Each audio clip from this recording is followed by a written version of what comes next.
नमस्कार, जय श्री कृष्णा। कैसे हैं आप?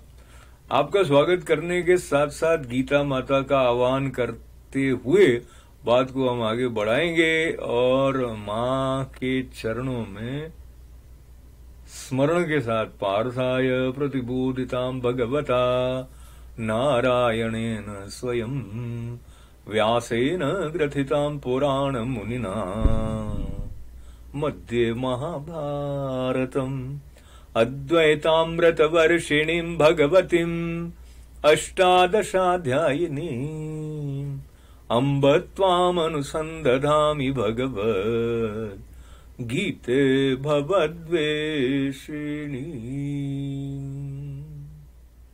गीता माता की शरण में बैठकर विभूति योग नाम के 10वें अध्याय में 12वें श्लोक तक हम पहुंच चुके थे। आज 13वां और 14वां श्लोक लेने की तरफ बढ़ते बढ़ते 12वें श्लोक को एक बार फिर याद कर लेते हैं। अर्जुन उवाच है परम ब्रह्म परम धाम पवित्रम परमम भवान पुरुषम शाश्वतम दिव्यम आदिदेवमजम विभुम। और ये जो 12वां श्लोक है 13वां श्लोक इसके एकदम मिलता जुलता है। कैसे है? आहुस्त्वाम ऋषयः सर्वे देवर्षि नारदस्तथा असितो देवलो व्यासः स्वयं चैव ब्रवीषि में। तो अर्जुन ने जब ये कहा है उनको कि आप परम ब्रह्म परम धाम और परम पवित्र हैं, क्योंकि आपको सब ऋषिगण सनातन दिव्य पुरुष और देवों का भी आदि देव अजन्मा और सर्वव्यापी कहते हैं। इस बात को और अपनी तरफ से प्रमाण की तरह कहा। वैसे ही देवर्षि नारद और असित और देवल ऋषि और महर्षि व्यास भी कहते हैं। और फिर उन्होंने कहा और आप स्वयं भी मेरे प्रति कहते हैं।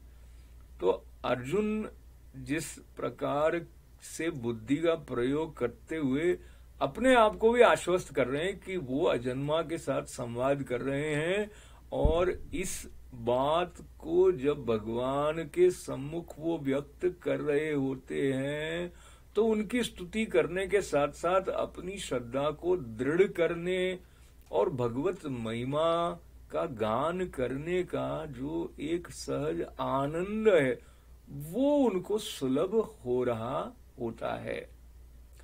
अब आगे का श्लोक जो बात कहता है उसमें भगवान के प्रभाव का वर्णन अर्जुन जी कर रहे हैं। उससे पहले मैं आपको एक कहानी सुना देना चाहता हूं। कहानी जो है वो वैसे एक गधे की कहानी है। तो गधा जो था उसमें क्या बुद्धि होती है कि नहीं होती है ये इस कहानी से पता चलेगा। और कहानी मैंने तो स्वामी श्री ईश्वरानंद गिरि जी महाराज से सुनी थी। तो वो जो गधा था वो बड़ा वृद्ध तो हो गया था, लेकिन उसको अपने मालिक के प्रति बहुत लगाव था। और जो उसका मालिक था उसके ऊपर बोझ लेकर जो लेके जाता था तो वो बड़े प्रेम से उसको जहां भी बांधता, कुछ खिलाता पिलाता। तो जो मालिक की करुणा थी वो गधे के भीतर उसके हृदय की गहराई तक उसका स्पर्श था। एक बार शाम के समय वो अपना सौदा बेचकर वापस आ रहा था। उनके जो बोरे लटके हुए थे गधे के ऊपर वो हट गए थे, और चलते चलते ऐसा हुआ कि रास्ते में एक गड्ढा आ गया। ऐसा खड्डा था कि गधा उसमें गिर पड़ा।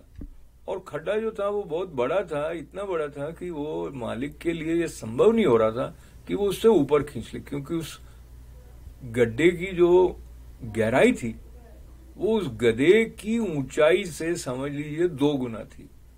तो काफी समय हुआ, फिर गड्ढे को मतलब उसमें से गधे को खींचना संभव नहीं हुआ। तो उन्होंने सोचा कि ये मेरा इतना प्यारा गधा है, इसको मैं ऐसे ही तो नहीं छोड़ सकता हूं। तो उन्होंने आसपास से और लोगों को बुलाया और वो सोच रहे थे कि इनको हम कम से कम ऐसे ही तड़पने के लिए नहीं छोड़ें और इनके ऊपर रेत डाल देते हैं। तो उससे क्या हो जाएगा कि जो आप समझ रहे हैं वो बात। तो इनके मन में यह बात थी और गधे ने देखा कि ऊपर से रेत आ रही है, फिर लोग फेंकते गए, ऊपर से रेत फेंकते गए। तो कहानी आगे बढ़ रही थी, तो क्या हुआ कि जब रेत आती गई उसके पीठ पर, तो गधा उसको झाड़ता रहा। तो उस तरह से क्या, रेत उसके नीचे जमती रही। तो धीरे धीरे जैसे रेत आती गई, तो एक स्थिति ऐसी आ गई जब गधा उछाल मार के उस गड्ढे के बाहर आ सका, और उसने कृतज्ञता व्यक्त की अपने मालिक के प्रति, क्योंकि उसको लगा कि ये सब जो उपक्रम हो रहा था वो उसको बचाने के लिए हो रहा था। हालांकि बात उनके मन में दूसरी थी। यहां से बात आती है श्रीमद् भगवद गीता की तरफ और हमारे जीवन की तरफ। जब गधे में इतनी श्रद्धा है कि जो मालिक कर रहा है, वो रेत अगर उसके ऊपर डाली जा रही है तो वो उसको बचाने के लिए डाल रहा है, इस प्रकार का भाव आने से गधे के अंदर वो उत्साह आ गया कि वो उस रेत के द्वारा भी अपने आप को बचाने के लिए, उत्थान करने के लिए समर्पित रहा। तो संतों का ये कहना है कि जीवन में जो भी परिस्थिति आए, हम अपने आप को कम से कम गधे की वो वाली समझ के साथ तो रखें, श्रद्धा से, कि जो कुछ प्रतिकूल परिस्थिति आ रही है उसको झाड़ के उसका आश्रय लेके ऊपर उठ जाए। तो ये जो उत्साह से ऊपर उठने की बात श्रीमद् भगवद गीता के द्वारा अर्जुन को संबोधन करते हुए जो भगवान ने कही है, और जो श्री कृष्णार्जुन संवाद है, आहा तो करते हुए जो अर्जुन भगवान के प्रभाव का वर्णन कर रहे हैं 14वें श्लोक में, तो वो श्लोक क्या बात कह रहा है उस तरफ हम बढ़ते हैं। तो बात ये कह रहा है, सर्वमेत धृतम मन्ये यन्माम वदसी केशव नहि ते भगवन व्यक्तिम विदुर देवा न दानवाहा।